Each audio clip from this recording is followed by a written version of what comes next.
Hi everyone, it's Elle. Welcome back to my YouTube channel. Today I'm going to be talking to you a little bit about when I did my master's dissertation and kind of my thoughts and reflections on it. So what I will cover is the title, what my kind of summary of it was, the fact that I'm proud of it, but also what I found difficult about it as a woman with autism. The title of the dissertation was "Do You Not Think I Am a Woman When I Think I Must Speak? An Analysis of the Resolve of Juliet and Rosalind." So the paper was basically arguing for or advocating for Juliet from Romeo and Juliet and Rosalind from As You Like It as women of will, and that they demonstrate the strongest willpower out of all of Shakespeare's heroines. For example, Juliet takes control of her own destiny and makes her own decisions, and because of that, the events of the play are that she's not in or may also be in occur in response to those decisions, and she chooses to disobey her father and the patriarchal society that she lives in. Rosalind decides to go to the Forest of Arden and use her disguise as Ganymede as a tool to liberate herself and be the woman that she wants to be. She controls the action of the play and ultimately brings the play to its conclusion with the double wedding at the end. And I also made a point that, to me, Rosalind and Juliet are what the heroines that came after, maybe like Imogen from Cymbeline and Viola from Twelfth Night and Lady Macbeth, kind of contain pockets of. So if you got those heroines together, they would, and their qualities together, they would be Rosalind and Juliet. So I will say that I am really proud of myself and the work that I did on this dissertation. I chose that subject because it was something that I felt very passionate about. Doing a feminist paper was something I really wanted to do, and Juliet and Rosalind are my, well, current top two dream Shakespeare roles. So I am really proud of the arguments I put in and the effort I put in. I'm proud of the sources I went after, interviewing people from Cambridge Shakespeare Festival and also Rebecca Morrell, who was Juliet at the Globe Theatre, and how I overcame all the kind of the trips and challenges in doing the dissertation, because it was stressful. It was what my life was basically about, doing my dissertation, and there were times where I thought I'd done a good job, turned out I hadn't, and it was very, very draining. And there were moments where I thought, can I do this? Can I carry on with it? But in the end I did. But reflecting, if someone was to ask me kind of, what did you find difficult, Elle? I think I would break it down and explain it in the following way. So first of all, the differences between doing a undergraduate dissertation and a master's dissertation. So there is quite a few differences. So most obviously is the length. My undergraduate dissertation was 9,000 words. the master's one was 15,000. With a master's dissertation, the standards and expectations were much higher. The sources you had to go over, you had to go and get, you know, some of them were tricky to find, but they also kind of maybe higher quality that you might argue. So there was a standard shift in the sources that you put in, and the quality of originality of thought is a big striking difference between the two.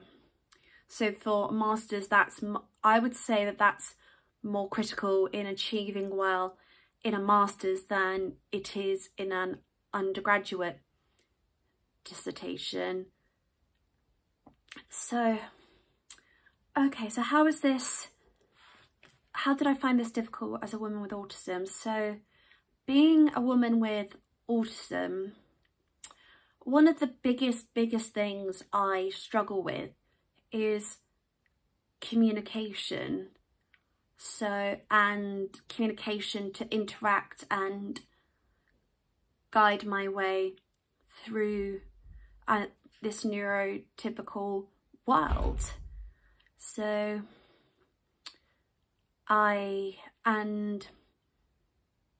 I going to best put this?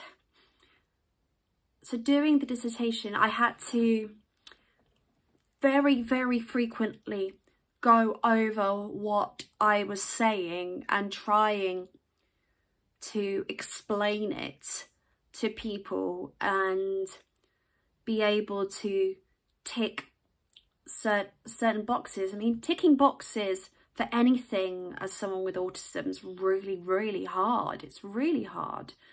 And I found that I had to keep adapting for this tick box neurotypical system, and that was very draining. It exhausted me mentally, emotionally.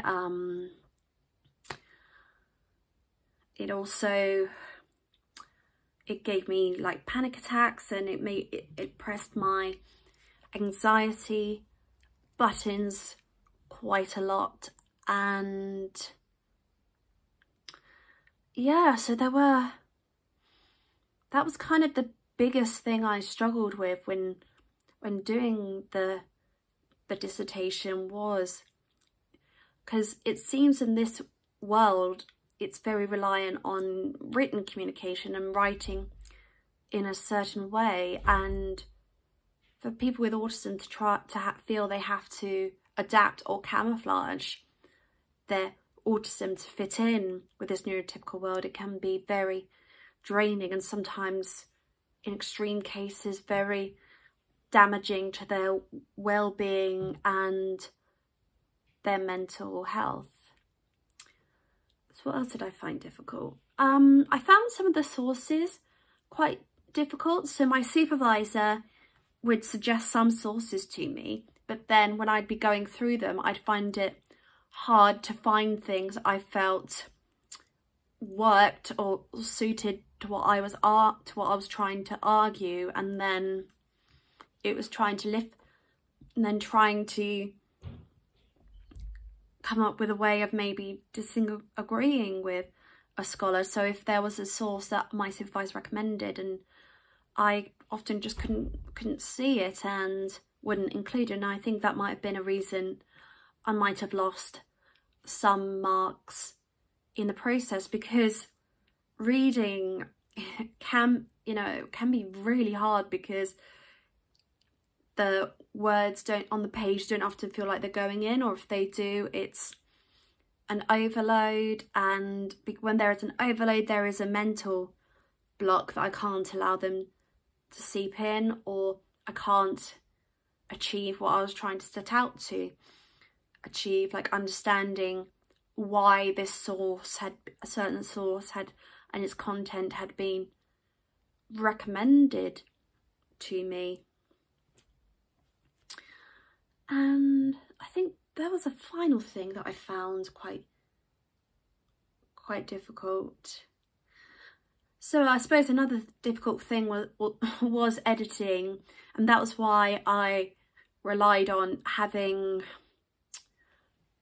other parties review what I was doing. So there would be times where they would tell me things that I didn't want to, well, that I might not necessarily have wanted to hear, which then might have knocked my confidence. But overall, as I said at the beginning, I did it. I do wish that I could have gotten a higher mark than I did, and that the system wouldn't be so dependent on this tick box and narrow criteria. But I think what I should take away from it is that the number that they gave me doesn't define me, and what matters is that I feel proud of what I wrote, and I hope that maybe in future there can be a bit more flexibility with marking schemes and helping maybe people with autism and or learning difficulties to be able to communicate, and the criteria can then be adapted for them to reach their best potential and score higher marks that they want, and that can be a true reflection of what they have inside them and what they have to offer. So if you have any thoughts on what I've talked about, please leave them in the comment box below. Thank you very much for watching, everyone. I'll speak to you soon. Bye.